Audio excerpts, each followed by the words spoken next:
and welcome to another episode of Let's Grow channel series. I'm your host Miraj Hussain, and I'm very excited to have a very special guest today.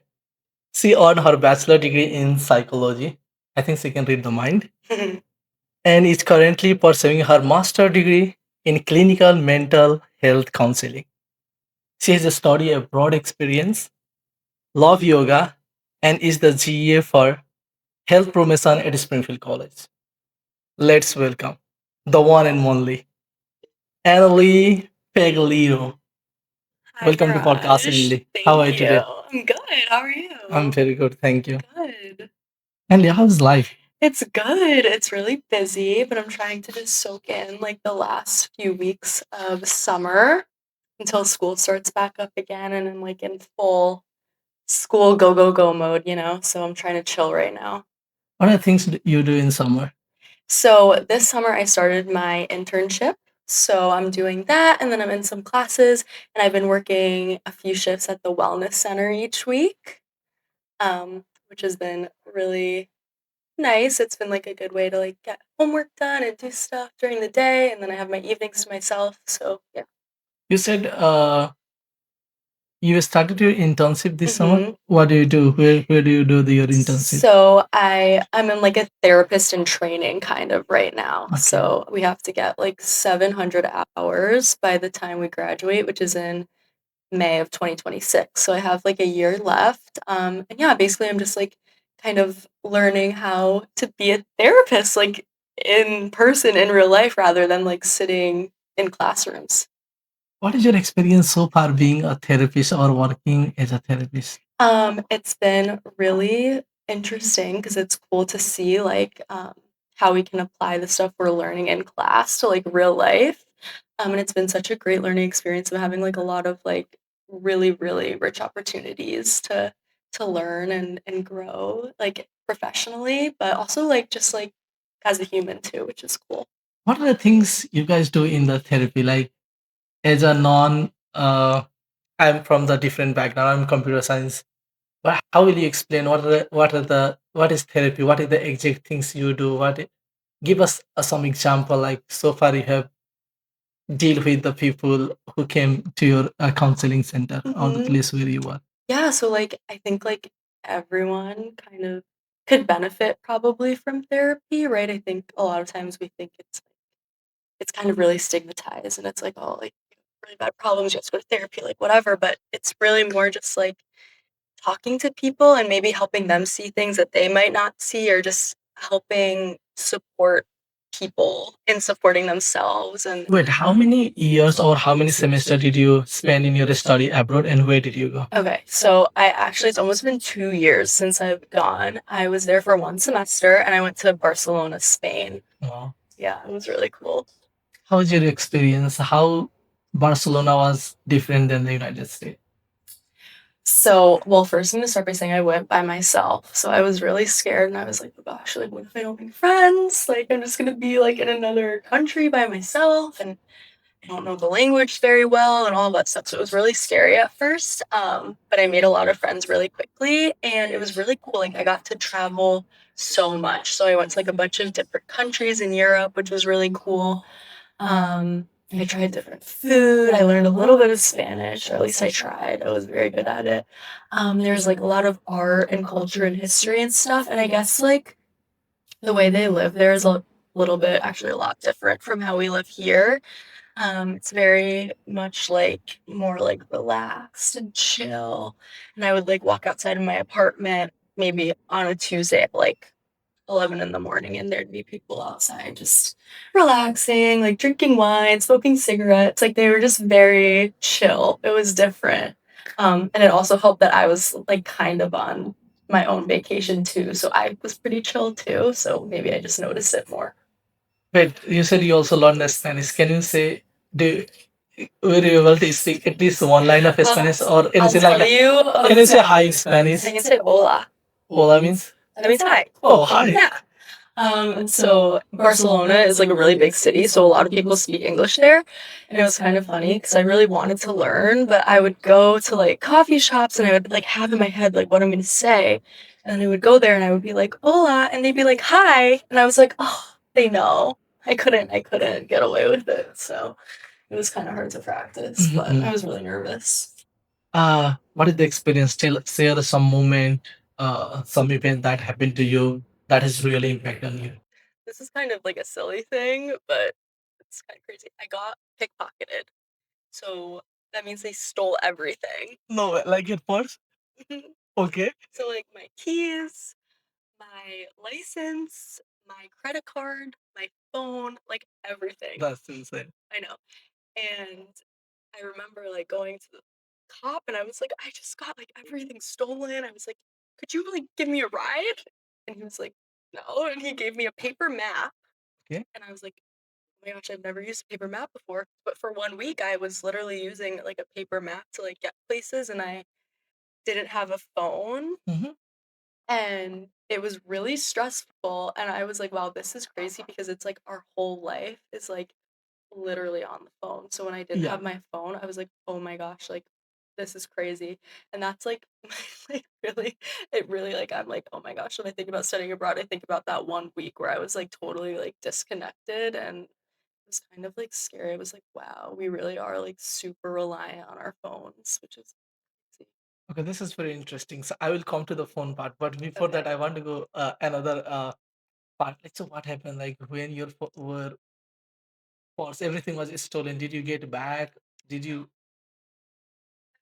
So what happened to your credit card, your money, Yeah. and key? How did you again survive in the normal life? So, well, fortunately, so they took everything. And I immediately like got back to my apartment and I used like the phone at the desk to call my dad and I was like, "Can you please like call and cancel my credit card so that nobody like uses it?" And they'd already tried to take out money from it, but like my credit card company like denied it, which was good. So we just like canceled that. So thankfully I was able to like access my dad. And then he was also coming to visit me in like 2 weeks. So I just had to make it 2 weeks Okay, okay. until he like came and brought me like he got like a replacement card Everything. and a replacement ID. And I actually so I was using like an Android phone, like a burner phone kind of, for like a little while. And then he brought me an iPhone, but it was like a really old iPhone. It had a home button. Okay. And he was like, "This is what you're getting after you got your phone stolen." So I was like, "Okay, that's fine." So that was just like funny, but yeah, in the moment it was scary. Okay, thank God it worked out. So second part, you said that your phone was just how, like, please walk us because I think I'm also on the generation who got the phone when I was like maybe 7, 8. Yeah. Uh, how is the life without phone? Because it's very hard to imagine a life without phone. I felt so like disconnected and I was really stressed because I was like, I need music. Like that was my biggest thing because like all my music was on my phone and my favorite thing to do in Barcelona was just go walk and like put music in. So that was probably actually the worst part was like not having like my music. Um, and then not having like a map. I couldn't like call people unless I was like home and had my iPad. Um, so yeah, I just felt like really like I'm missing like an That's not arm or yeah. something. It was so weird. But then once I got like the little burner phone, it was fine. It was just like really like slow and stuff, but it was Wait, so what? Like stealing the thing is very normal or it's like very rare over there? What is your it's experience? very common. Like my roommate, it happened to her twice. It happens to like everyone pretty much. That's so I know. It's like kind of funny, but it's also bad. wait, so after that, okay, after your first incident, how you used to carry your card and everything, how careful you were? Oh my What gosh, do, I what do was you like used to do? gripping it. I was like, I'm never letting this out of my sight everywhere I went. I was like, let's take Very careful. yeah, it was What is the difference you see in Annalie before going to the Barcelona after going after oh Barcelona? my gosh. I'm like really different, I think. I like learned a lot about myself there and it sounds kind of cheesy when people are like, I went like to Europe and I like found myself and blah, blah, blah, blah. And I'm like, oh, okay. But it did like for me it was like I just realized how much I value like stability in my life because it was very unstable there. Like I was jumping around from country to country every week and like doing different things and I was like, wow, like I'm tired and I actually like really want to just like be home and with my family and just have like just wanna settle kind of. And I like when I went to Barcelona, I had no idea like what I wanted to do with my life. I was like, I'm gonna graduate college. I don't know what I'm gonna do. I'm like, I'll just travel and make money. Like I'll be like a waitress or something. I didn't know. I had no idea what I wanted to do. But then while I was there, I was like, wow, I actually would really like love a career. I'd love to like have like salary and security in that way. So I started like thinking about like, maybe I'll like start applying to grad school. I was always interested in like psychology. And I've always like been in therapy. Like I think therapy's awesome. And I was talking to my friends, and I'm like, do you guys think I would be like a good therapist? And they're like, oh my gosh, yeah. And I was like, okay, like I'm gonna like look into the field, and I got like really interested in it. And so yeah, I started actually applying to grad school while I was in Barcelona. Why do you think you will be a good therapist? Well, they say that I would be a good therapist because I'm a really good listener. And that I give like really good advice. But it's like a little bit different when you're like in a professional role. Like it's not really my place to give people like advice necessarily. Sometimes it's just like listening and giving people like a safe place to just like talk and be vulnerable and stuff. But I mean, at least I hope that I'm someone that is like easy to talk to, and I do think I'm a good listener and stuff. But I'm still kind of learning about who I am, like as like a professional kind of, and like finding my like professional identity. But yeah. Okay, so what is like your professional identity? Like, can I say you a counselor or therapist? What do you want me to say? I'm not, yeah, I'm just a student right now. So I'm studying to be a therapist. You are studying to be a therapist. Yes. What does therapy do? What does therapist do? What else? It's like such a loaded question. It depends like what you're looking for.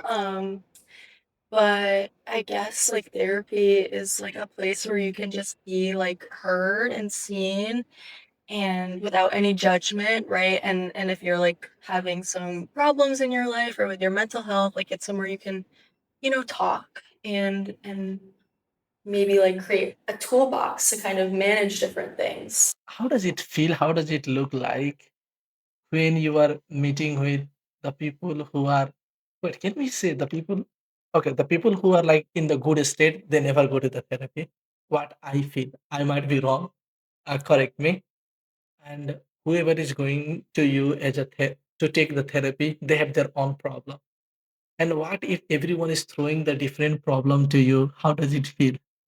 Well, that can be overwhelming, but I also go to therapy, so, like, I have a place where I can, like, kind of unload and stuff, and I take care of myself, and I exercise, and I go to yoga, and I meditate, so I make sure that, like, my mental health is good so that I can, like, because how can I, like, support other people if I'm not supporting myself, you know? Okay, this is you say you also go to the therapy. So when you go to your therapy, what do you talk? Do you also talk about the people who talk to you, or like how is that messed up? No, I don't talk about that. I don't Yeah. like I just kind of talk about things that I'm stressed out about. Maybe I'm having issues in a relationship or something like that, so I'll talk about that. Or I'm anxious about something, so I'll talk about that. I'm feeling overwhelmed. I just need someone to like bounce things off of, like things like that. Oh, okay. So there is a, I think that this is a misconception, but there is like the people who are not in the mental health and counseling, they think that whenever you go hard time in the life, then you need to go to the therapy. What do you think about this? I think like Therapy is for whom? for everyone. I think there's always like things that you can like learn about yourself in therapy. I don't necessarily think you need to be going through something really difficult to like benefit from it. And that's like my personal experience too. So, What is the misconception? What is the common misconception about therapy? um, well, like how you said, like I could read your mind. I can't. I wish I could. That would probably make it easy. Um, but that like maybe like therapists like have it all together all the time and they're like perfect and they don't have any problems or anything like that. And then maybe about therapy in general is that like it just can like you can just go and you'll be like healed from whatever. It actually requires a lot of work and you have to do work like outside of therapy and challenge yourself like outside of that one space. So it can't fix everything if you're not like willing to do the work on yourself too. Wait, so how is therapy, like therapy is common in United States, how it was in Barcelona? Do you know why I ask? Because I'm from Nepal, and the concept of therapy is like when I spent my 20 year in Nepal, and I think I have not heard the word therapy. There is no therapy. People do not use therapy in Nepal, but in United States, it's like very common. Yeah. Even in the college, everyone talk about it. Yeah. How was it in Barcelona? I Basically, honestly, in Europe. I didn't have like a lot of experience with that. I think like culturally it could be different everywhere. Um, but while I was in Barcelona, I was with a lot of American people. So I wasn't super like immersed into like the actual like Spanish culture as much as maybe I would have liked to be. So I can't really speak on that. That's okay. And like, you say that you are in the journey of becoming the therapist. Which area are you more focused or most interested to explore in the therapy world? So right now my internship is like um in like the substance use population. So that's like one avenue I could take. I'm really interested in like the elderly population. I'm interested in like men's mental health. So there's like a lot of different like avenues I'm like interested in taking, I guess, and exploring more. So you might have to ask me again in like 10 years to see where I ended up, but Sounds great. lots of things I'm interested in. You said mental health. Tell us a little more about mental health and why you are interested in this. Well, I'm interested in it because I think that, and you could probably speak on this too, Of course, I will. because you're a man. So from like my, this is all my personal experience. This isn't professional experience, Yeah, but yeah. my personal stuff. I think that a lot of times men are like told by society that they can't like have like feelings like sadness or they can't be scared, right? And we like tell them like be a man, like toughen up, whatever. So that means that like maybe the only things men are allowed to feel are like anger, right? Or like pride, but like they're not like allowed to feel like sad or scared. And that is like really sad to me and also really interesting. And I think that like impacts all of us like as a society and stuff. But what do you think? Yeah, I agree with you. But okay, we will go one more step, a little bit more depth of this one. I'm also very interested in talking about uh exploring the man mental health because nowadays we can hear everywhere women right, women mental health, everything, but no one is talking about man. And I'm also one of the victim of that, so I love to talk. And I'm so happy that you brought this topic to explore. Yeah, you say that okay, yeah, man, like even though when I am like feeling scared, I do not show that I'm scared. And basically, with the people, like for example, if I'm with my like close friend or where there are more people, I do not show that I'm scared because I want to. It feel like I need to be the one who is just strong and who can be protective to the people. What do you think about a friend, a boy's friend who is with you and say, "I'm scared of something"? How will be your reaction? I think that's like such a gift for like anyone to be able to admit that maybe they're scared or they're sad. I don't think only for men, but just anyone in general. Like if someone said that they're scared, like maybe I'm scared too. Maybe we could relate. Maybe we could connect like on that level, right? I think to be like open and honest about your feelings is like really like wonderful. Like yeah, boy, girl, whoever, it doesn't matter. Henley, thank you very much for saying this because I know a lot of boys are also going to watch this podcast. And now we see the two side. Like we think this is more about our assumption. We think that as a boy, we think that if we show we are scared, or if you see we are feeling weak, it feel like the girls, the partner who is next to us will feel boys are weak, and that will be a kind of not good sign. But at the same time, you say no, we accept that one. That is not your weak part. That is the part where we can relate, and it become like more strong one. Yeah, I mean, I can't speak for every girl, but I think like for me and like in my life, like I would think that it's like a lot better also to be honest about your feelings than to like maybe like close off and like avoid something or whatever. And I'm like, wait, like what's wrong? Like whatever. Rather than just being honest, like oh, like okay, like that makes sense. But again, I can't speak for every girl. Yeah, yeah. So this is we are talking about our experience and our life. Yes. This is very subjective. You can Yes. think and you can uh, uh, feel whatever you want, but we are talking about our Yes. experience. What are the things Mhm. you notice or see in a boys that you can be friend? Someone who is like kind and respectful and mm, if it's like someone that could be my friend, like someone that's not like weird and trying to like hit on me or something like that, you know what I mean? Yeah, Like what just is someone that's weird? nice. What is weird? It's What are the weird. things that come under the weird? Weird. Oh my gosh, that's actually a good question. Okay, I will say mine. Okay. Like for example, if I'm making someone as my friend, I think it is weird because if I say because I see how she or he is treating the people around him, Yes. him or her. If they treat not good to the people around them, I can be friend, but I cannot be friend. Hmm. This is weird for me. Yes, I agree. If they are speaking, if they are with the two people and someone is just every time dominating, they are not respecting other opinion. That is weird for me. What is weird I for you? agree. I completely agree. If someone's not kind, that I think is weird. Not kind and not respectful. It's weird. That's weird. Okay, you agree with that? Yeah. How do mental health pattern and habit differ across the gender? Well, I think like how I said before, like a lot of times like men and even like little boys are like taught to like be like tough and stuff. So it's like harder for them maybe to talk about feelings or to like admit when they're like struggling with something. Whereas I think, and I do think this is changing too. Like I think our society is like changing, which is in a good way. Um, with that stuff. But then like women are kind of they're allowed to be a little bit more like emotional and stuff, and maybe it's like okay if they're crying or if they're scared, right? If they go to therapy, but it's like a little bit still like if you're like a guy, at least that's what I've seen. What are the differences you have seen in yourself, the freshman year Annalie versus the graduate student Annalie? Oh my gosh, so we're talking like freshman year of college to Yeah. now. What are the changes you have seen in yourself? How Crazy have you grown? changes. I've grown so much. So I really believe that people can change like a lot and that we like all have the capacity to like change and like make good changes. Um, so I think I'm like totally different.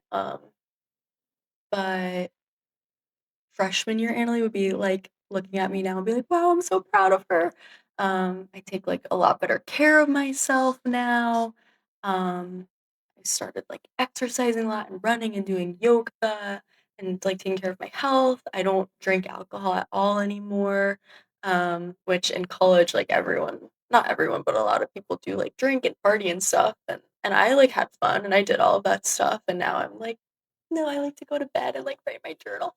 I wake up like really early. I'm a morning person now. I read a lot of books. Like I'm totally different than I was. So what do you think? What are the couple of main reasons of these changes?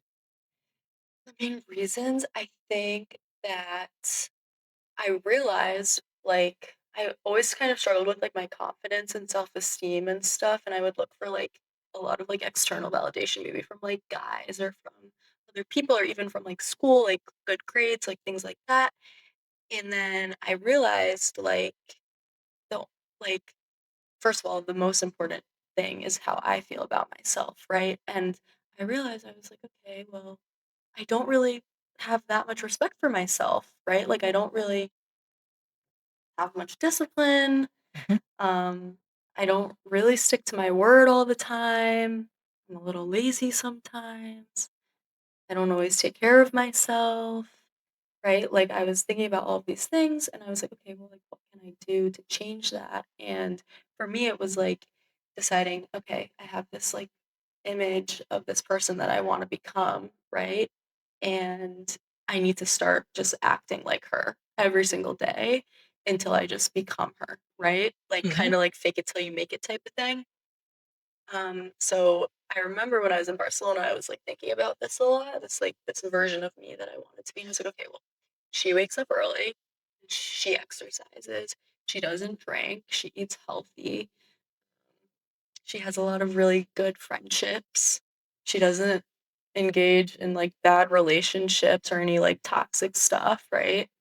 Um, she commits to her word, she gets along with her family members. Like I was thinking about all of these things, right? And I was like, okay, well, I just have to be her. So I'm gonna wake up tomorrow, and if I say I'm gonna go do X, Y, and Z, then I'm gonna do that, right? Even if it's like uncomfortable right now, right? Because I'm still becoming this like better version of myself. But yeah, like I just every day just like started to show up as her, and I still think like sometimes it's still really hard, and sometimes I want to like maybe be a little petty or like get into a fight or like fall back into like my like old patterns. And I'm like, yeah, but the better version of you isn't doing that, right? And I always like think about sometimes like we can't always trust like the version of ourselves like right now to make good decisions, right? Like if you're like in the middle of an argument or you're having a really bad day or you're really sad or something, you might not be able to trust like right now in that moment to make like good decisions. But I can trust like the future Annalie, right? Like the really evolved version of me to like make good decisions. So I kind of just like think about what she would do, and that's what I do. Oh, okay. I want to talk about the current and future only. But before that, you were saying, see, you want to be like, see, you want to be like her. Would you mind telling who is your ideal person, whom you want to be? Who do I want to be? No, is there anyone whom do you idealize or you idealize your person? Like, okay, there are two peoples. Someone like idolize, for example, someone play the soccer, they idolize Ronaldo and they want to be like him. Someone idolize, no, I want to be the Mirage Hussain, but every day I need to have something progressive.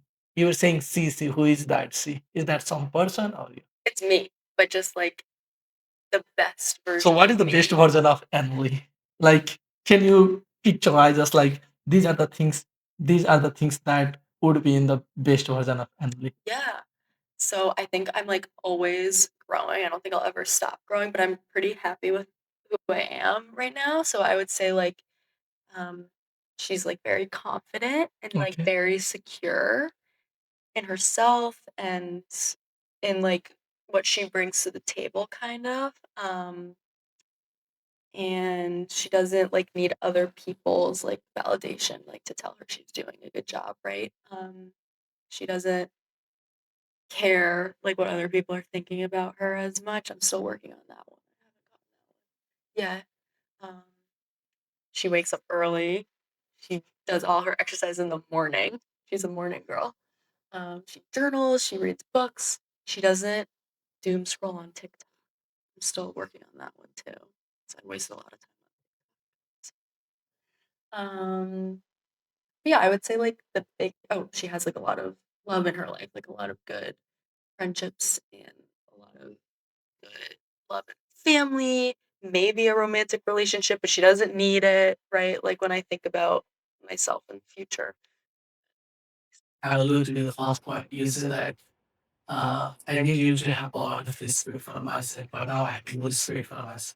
What are the things? What are the things that changes you? Like, what are the things, or what was the habit, or whatever was that make you feel you were not respected previous, but now you feel that you are more respected in your eyes? Yeah, well, I think before, like, there were a lot of things I wanted to do, but I just never like committed to doing them, right? Like, um, so yeah, when you're not like showing up for yourself and you're not like sticking to your word, it's kind of hard to like respect yourself, right? And then you can't really expect other people to respect you if you don't respect you, right? Um, so for me, I like read this like little quote and it said, "Discipline is to the courage of confidence to see that's where you build like self-respect by like being disciplined and showing up for yourself, and sticking to your word." So that was like huge for me. Yeah, Annalie, I see like huge shift in the Annalie who was in the freshman year versus now. I'm not sure, but is there any moment that really changed you that make you think, no, this is the time I need to change? Uh, this is the time, or this is the moment that really shaped you that I need to change. I need to take these all the steps. I don't think it was like one moment. Okay. I think it was just like little moments where I would see like I would make like maybe a mistake or I would get hurt or something like that, and I would be like, oh, like you have to do better for yourself. Come on, like this isn't you, right? Like this isn't who you want to be. So it's like little things that kind of like build up. I don't know like what specific day it was that I like decided to change to be better, but it was just like little things that I would think about it sometimes. And yeah. What matters most to the Annalie at this moment? What matters most to me? I would say it's really important to me to be like authentic and like just real and honest. It's really important that I stick to my word. I know I keep saying that, but that's like a big one for me. Um, yeah, like self-respect, showing up every single day, even when I don't want to, and maybe doing the uncomfortable things because I know that that's what's gonna push me, right, to get closer to that version of me, and just like, yeah, like sticking to my values and like living in alignment with my values, even if it's not always easy and comfortable.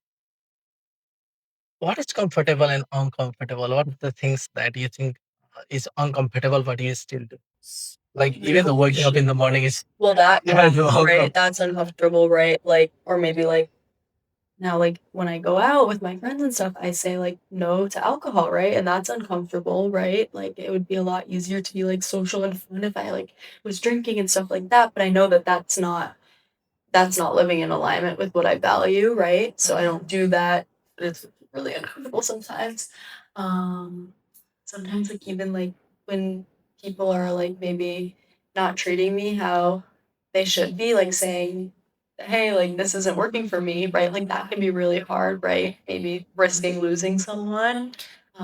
Saying no to things can be really uncomfortable. Saying yes to things can be really uncomfortable. Yeah, there's like a lot of things that are uncomfortable. And there is like even in the definition you said, and I'm very curious to know. You said that now you do not drink alcohol at all. Yeah. How long it been, and why did you stop the alcohol? It's been 8 months. Wow, congratulations! Thanks. I stopped because I was just like, it made me feel really bad. Like I would feel like awful and physically and mentally, like if I drank like the next day. And I was like, every time I drink, I'm missing out on the next day, right? Like the next day I'm like hungover and I'm sad. I'm laying in bed. I'm like, I am wasting so much time. And I was like, that's not who I want to be. So one day I was like, I remember I called my friend and I was like, I drank last night and today I feel really bad and gross and I'm not gonna go to the gym. I'm not gonna do all of the things that I want to do. And I was like, I don't want to feel this way anymore, so I'm gonna stop. And that was that. Yeah. Wow.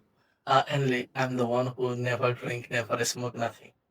And there is, I don't know, because I think I have friends, but people who, there are a lot of my friends, they think that people who do not drink, they are not very cool people. They cannot make like very strong friendship or relationship. What is your opinion? Because you have lived both life.